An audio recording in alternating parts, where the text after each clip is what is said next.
ఇయ్యాల చెప్తున్నా, ఎందుకంటే నీకు ముఖం లేదు, క్యాండిడేట్లు లేరు, నీకు సూరత్ లేదు.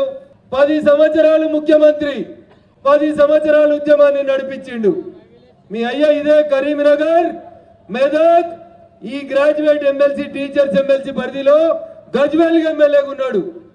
నువ్వు సిరిసిల్ల ఎమ్మెల్యే, నీ బావ సిద్దిపేట ఎమ్మెల్యే. ఇంతమంది ఉన్న కాడ చెప్తాడు కదా ముచ్చట.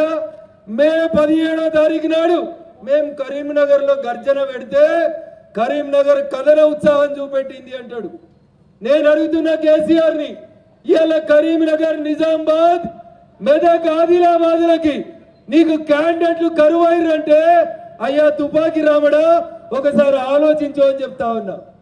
మార్చి 3 నాడు నువ్వు ఏం పెట్టాలంటే మా బీఆర్ఎస్ వాళ్ళందరూ బీజేపీ కోటేసి గెలిపించిరని ఓ దొంగ కబురు చెప్పేందుకు ఇలా కథలు తయారు చేసుకుంటుండు. ఏరిగా బంగారు తెలంగాణ చేసినావు కదా, కాంగ్రెస్ వాడు కనబడితే కట్టెలు పట్టి కొడతారంటున్నావు కదా, మరి నీ బీఆర్ఎస్ వాడు ఏడి ఎందుకు లేడు అంటే వాళ్ళకి ముందుగానే కనబడ్డది. వాళ్ళకి చెల్లె ఏడకాలు పెడతాడా? కేజ్రీవాల్ ఓడిపోయినట్టు కేసీఆర్ కో చరిత్ర ఉంది, జర్ర వెనుకకు చూడుర్రి.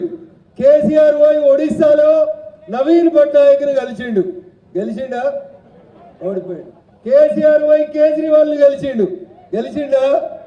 మహారాష్ట్రకు పోయి మీటింగులు పెట్టి ఉద్ధవ్ ఠాకరేని గెలిచిండా? అట్లా కేసీఆర్ పోయి ఎవరెవరినైతే కలుసుకుంటూ వచ్చిండు. అంతకుముందు కుమారస్వామిని గెలిచిండా? ఆంధ్ర పోయి జగన్ అన్నను గెలిచిండా? ఇంకో 6 నెలల తర్వాత తమిళనాడులో ఎలక్షన్లు అవుతాయి, 6 నెలలకో ఏడాదికో. స్టాలిన్ కూడా కలిసిండు కేసీఆర్. ఏమైతుంది? తమిళనాడు గోవిందా అవుతుంది. సో అందుకని ఇలా ఈడనేమో క్యాండిడేట్లు దిక్కులేరు, వాళ్ళు 7 అడుగు పెడతాడు, ఓడిపోయే పరిస్థితి.